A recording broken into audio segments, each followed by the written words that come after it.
All right, just before the slides come up, I think it's a very pertinent theme we're talking about here, which is it's all about money, is it? I'll quickly give you a background about where I come from. I've been born in a city of 25 million people, which has 50,000 millionaires as of today, 30 billionaires, and the largest slum in Asia. So I come from a world of disparities and extremities, right? I come from a country where 50% of the food is still wasted, so it doesn't reach the eventual, the poor, the impoverished. At the same time, we have 15 unicorns which come from India, right? So $1 billion plus valued startups. So if you ask me, how do I define the emerging world? How do I define what happens where I have my roots from? There is no one single definition. But what is happening today is there is a global movement. I think it's been revolutionized by a lot of large foundations, corporate foundations, but now it's being catalyzed by startups where entrepreneurs are building businesses around the triple bottom line, right? Which not only creates profits for the investors, the shareholders, but for all its stakeholders, which includes the environment, the customers, the vendors, and of course, the community and the society. So my presentation today is pretty short because I think we're going to have a panel session post this. It's a short presentation, 6 slides, and I'll be giving you a perspective of what some of the entrepreneurs in the world are doing, which will probably allow us to answer the question whether it's all about money or is it really all about money. So if you can please go on the next slide.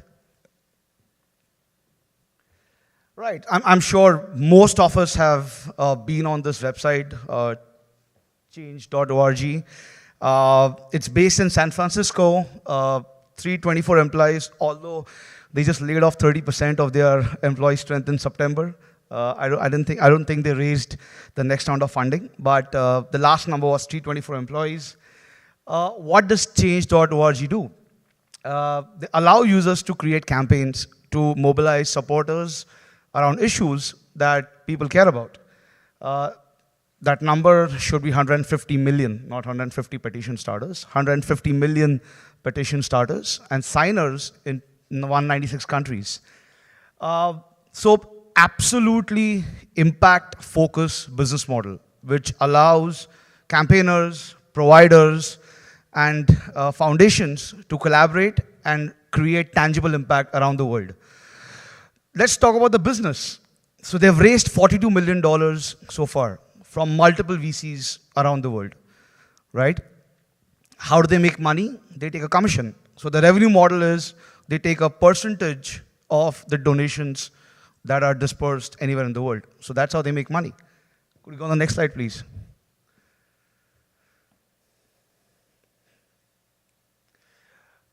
Enevo. Now, again, a very, very interesting company. It's created a concept of smart garbage, right? So it was founded in Finland. They have recently set up their office in New York. 70 employees. What does Enevo do? It collects and analyzes data from garbage bins and refuse from across multiple cities, right? In Europe, in the United States.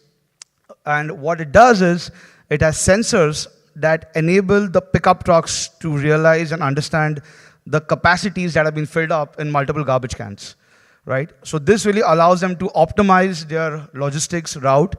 And at the same time, there are certain places where garbage isn't picked up for whatever reasons. So this really creates an efficiency in their operations. They have raised around $30 million over the past 1.5 years. So 15 million has come from the European Investment Bank as a grant, and they have raised 15 million from VCs. What's their revenue model? Again, a revenue model is charging customers. That is, they are industrial and commercial public-based companies. governments, municipalities, and they charge them a fee per container. So they are making money, right? If you go on the next slide, please. First Access, company headquartered in New York, 12 employees. What they do is they combine financial and mobile data to create a reliable credit risk analysis to lenders, especially in markets where the data isn't available, and at the same time, it's very difficult to mine for information from borrowers who really don't have a history. Again, a very interesting company. They have raised money. I think they have raised $1 million, yep. And their business model is analytics as a service, right? And there's one last company on this one. The next one, please. Right, so Pigeonly, a very, very interesting company. So the gentleman who founded this company is an ex-convict. He realized when he was in prison that there is a clear need to reduce the cost of phone calls that inmates make to their families. So that's an average that an inmate in the US pays. $70 for 300 minutes is what an inmate pays to be in touch with their families regularly. Now what they've done is they've implemented VoIP or voice over IP solutions, and they've tried to bring that cost down to $20. Again, $5 million in VC funding, subscription-based model. So they are making money. Now, let me ask you one thing.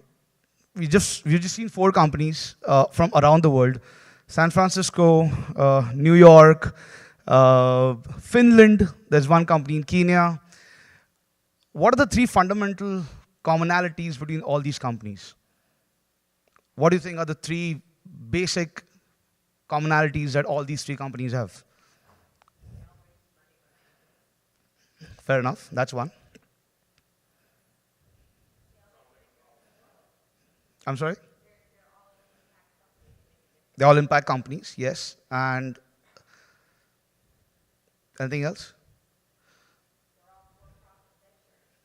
Right. Very obvious answers, but what I'm trying to emphasize here is we run an angel network across 15 cities globally. We see only on cross-border angels at startups, approximately 200 companies from all over the world every month. Progressively, the change that we are noticing is that entrepreneurs are building businesses with a clear focus on impact. So I don't think the question of whether it's all about money or is it to do with something else, I think you cannot put both these concepts in silos. They are interrelated. Of course, we do business to make money. At the same time, can we make money in a smarter way? Can investors invest in such ventures where there is a clear ROI on exits, but at the same time, they are impacting societies in a very, very tangible manner? I think it's a rhetorical question. Of course, it's not just about money. What I really wanted to demonstrate here today is, and these are just a few companies which are known in the outside world, but the fact of the matter is, a number of businesses today are innovating smartly. Innovation doesn't necessarily mean technology innovation, so it's not just about what's your secret sauce, it's also about, if you have a secret sauce, how much are you using it in your recipe? That's also more important. That's business model innovation, right? So it's important to keep these things in perspective and realize that anything you do today is impact. Whether it's a wearable, it's creating an impact somewhere. Whether it's fintech innovation, it's creating an impact somewhere. So all innovation, anything to do with business model innovation has to create an impact in some part of the world. And that's important. So that was my 2 cents on about the question that Sarah has put across. Quickly to go through a little bit about what we do at Scaale. Could you go on the next slide, please? So as you can see, we have offices in 15 cities around the world. We have 100+ employees. Cross-Border Angels is our global investment club that we are launching in Florida. The office will be right here in Bradenton. And then we are doing a roadshow across Florida to pick up some of the most innovative companies and present them to our global members who are investors, high net worth investors, family offices who are keen on co-investment opportunities into globally scalable and exitable companies. So I think we are pretty excited to launch our chapter in Tampa Bay. And at the same time, we already are in the Valley, in the Bay Area. We've recently opened up an office in Toronto. So I live in Toronto. Yep, next slide, please. Some of the companies that CBM members have funded, as you can see, they're very global. Right from a robotics company in Singapore to a IoT company from Estonia that is now in the Bay Area, to a big data company in Bangalore, which is also backed by IBM. So really, at the end of the day, it doesn't matter where you're incubated, but what really matters is if you are building a business that's scalable, that's impactful, and then you become very interesting for us. So just to give you a perspective, you can go to crossborderangels.com and have a look at the entire portfolio. The next slide, please. We do events all over the world. So we've done about 40 events last year. We're doing 60 events this year. We just did an event at Sarah's office at Station 2 2 days back called Series A to Z with an audience of 20 entrepreneurs. So objective of these events is to catalyze local startup ecosystems, pick up and cherry pick some great entrepreneurs and bring them on a platform so that there are co-investment opportunities available for our members. Next slide, please.